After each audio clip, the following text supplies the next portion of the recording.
Welcome back. Ordinary Jews probably didn't care one way or the other about Christianity. Christianity had no impact on their day-to-day life, and they had no negative impact on Christianity, Christians, or the church. Chances are that if their neighbor or a member of their family became Christian, they would be very disappointed, very sad, but that all they would probably do would be pray for them to come back to being true Jews, but that's probably about as far as it went. The problem is that there were some leaders of the Jews, people who were in charge of the institution of being Jews, people in charge of the temple, people who profited from, people who were in charge of being Jews. They were very severe in their attempts to persecute and kill Christians, exactly as Paul had been before he had a visit from Jesus Christ when he was on the road to Damascus from Jerusalem to try and find more Christians to have stoned. Jesus many times warned the apostles of the persecution they would face. Christ told Peter, "But take heed to yourselves, for they shall deliver you up to councils, and in the synagogues ye shall be beaten, and ye shall be brought before rulers and kings for my sake, for a testimony against them." Shortly before his crucifixion, the Savior said, "If the world hate you, ye know that it hated me before it hated you. If ye were of the world would love his own. But because ye are not of the world, but I have chosen you out of the world, therefore the world hateth you. Remember the word that I said unto you, the servant is not greater than his Lord. If they have persecuted me, they will also persecute you." And then he added, "They shall put you out of the synagogues. Yea, the time cometh that whosoever killeth you will think that he doeth God service. And these things will they do unto you, because they have not known the Father nor me." Stephen was stoned to death for his testimony. James, the son of Zebedee, was martyred by order of Herod. And Peter was only saved from dying the same way at the same time by a miracle. Neither the scriptures nor the histories we have from the time tell us of the death of most of the apostles, but to the rest of the world, these apostles were just common men and not worth writing about. Common men died every day, so who really cared? Paul tells us that the apostles, however, lived with the threat of death most of the time. The Jews, not the ordinary Jews, but those in charge of the organization of being Jews, what are called Judaizers perhaps, maybe, did their best to cause problems between the Christians and the Jews all over the Roman Empire, as well as with the Romans, the same as they did cause trouble for Jesus with the Romans by making false accusations. The following quotation is from Dr. Johann Lorenz von Mosheim, who was a brilliant and very highly respected German scholar in the 1700s, and he wrote a book that tells part of the story.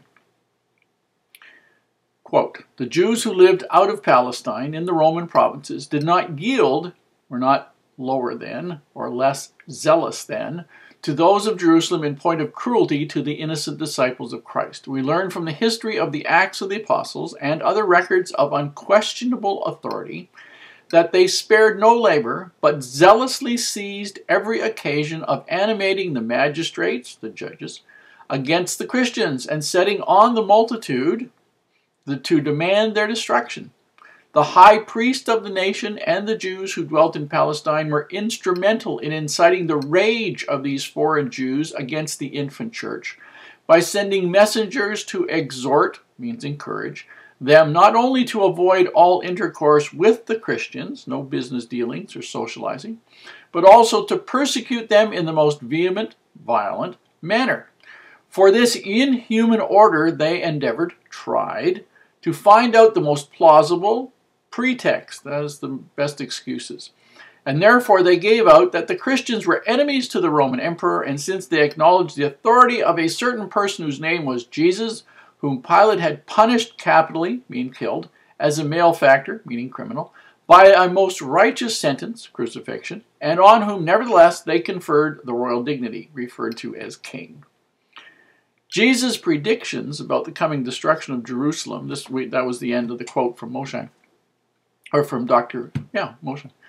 Jesus' predictions about the coming destruction of Jerusalem and his warnings to the people had been very generally heeded, followed by the Christians before it happened.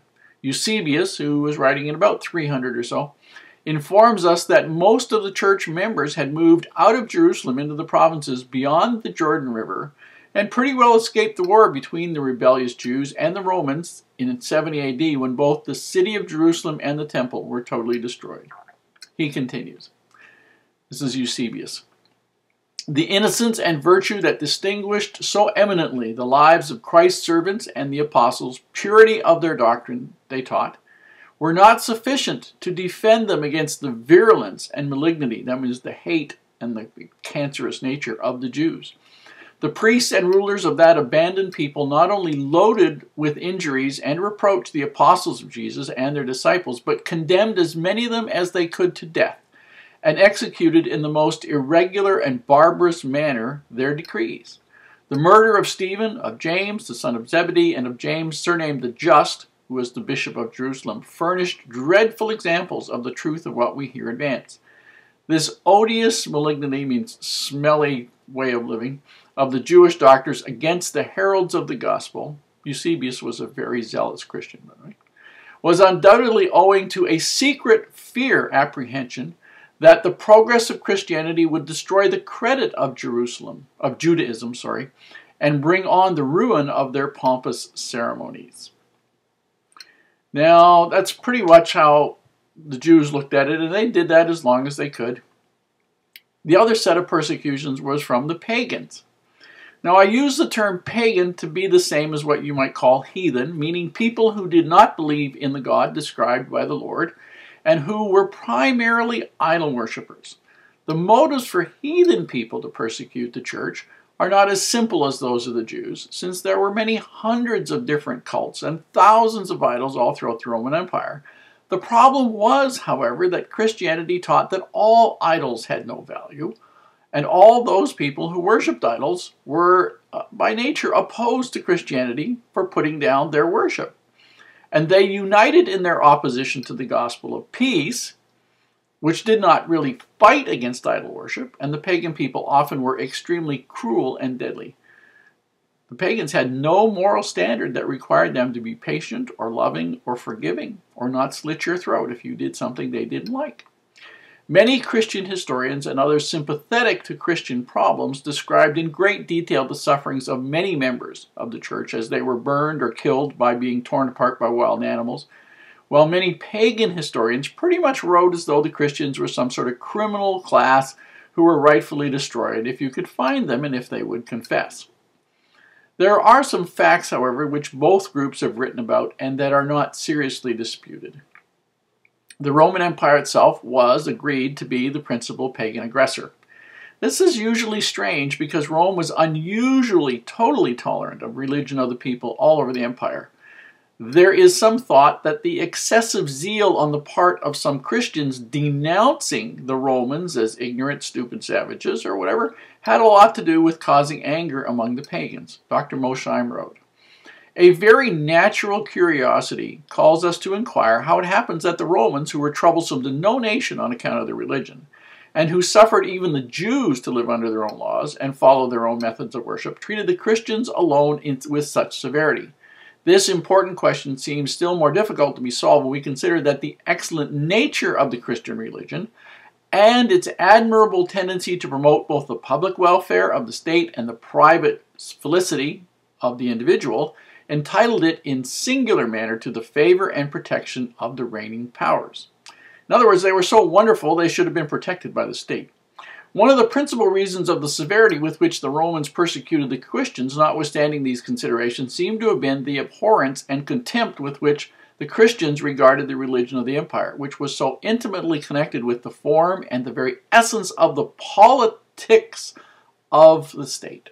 For though the Romans gave unlimited toleration to all religions, which had nothing to do with anything else, yet they would not permit the worship of their ancestors, which was established by the laws of the state, to be turned into derision, nor the people to be drawn away from their attachment to it. These, however, were the two things which the Christians were charged with and which they would not do. In other words, the Christians would not worship the Roman gods and would not worship the Roman ancestors, and that was their undoing, as far as the Roman state was concerned.